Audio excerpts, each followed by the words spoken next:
কি ভাবছেন এটা জিম না এটা একটা ঘর? এটা ঘরে এসি কাজে তিনতলা আবার লিফট আছে। কি আর হোস এ হাজাইছস কে ফুরা বুঝাস এগুলা মানে কাটার কারণ কি? পানি ঢোকে 4 বছর পর এখানে আবার পানি ঢুকছে নাকি?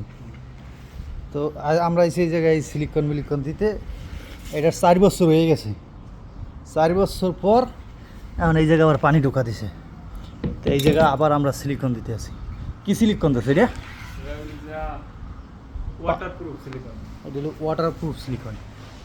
আমরা সব সময় ইউজ করি মানে নর্মালগুলো বেচা ওইগুলোয় পানি ঢোকে না, কিন্তু এইটা দেওয়ার কারণ হলো এইটা অনেক নরম, একবারে আপনার কেদার মতো, কোনো ফাঁক ফুটে থাকবে না, অনেক শক্ত হয়। শক্ত হয়ে যায়। শুকায় একটু দেরিতে, কিন্তু শুকাইলে একবারে মনে করেন ইয়ে হয়ে যায়, শক্ত হয়ে যায়। এই যে গাছটা হলো লাগাইলাম, আর এই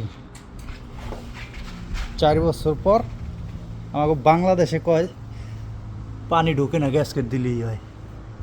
গ্যাসকেট দিলে হইবে, কিন্তু যখন এখানে যে পরিমাণে গ্যাস যে পরিমাণে সিলিকন দেওয়া ছিল আগে এরপর যে ঢুকছে এটাই তো আমি কই। আর বাংলাদেশে খালি গ্যাসকেট দিয়ে কয় পানি ঢুকবে না। ভাই পানি নগদে ঢুকবে না, যখন একটু পুরনো হয়ে যাবে না গ্যাসকেটগুলো কিন্তু রোদ্রে আপনার ইয়ে হয়, নরম হয়ে যায়। নরম নরম হওয়ার পরে ওইটা দেখা গেছে বইলে যায়, চিকন হয়ে যায়। এরপরে ওইটা দিয়ে আস্তে আস্তে পানি ঢুকে। তো সিলিকনটা দেওয়ার উপকার হইলো যে সিলিকনটা কিন্তু আপনার নরম হইবে না, বলবেও না। এইটা যত পানি পড়বে রোদ্র পড়বে শুকাইবে। আর বৃষ্টি নামলে আরো শক্ত হইবে, হ্যাঁ, ঠান্ডা শক্ত হইবে।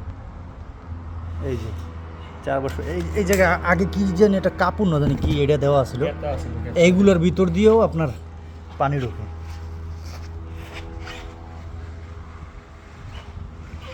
তো এই কাস্টমারটা ভালো আছে, কাজ করার আগে এটা দিয়ে দিছে, বিল পে করে আলাইছে।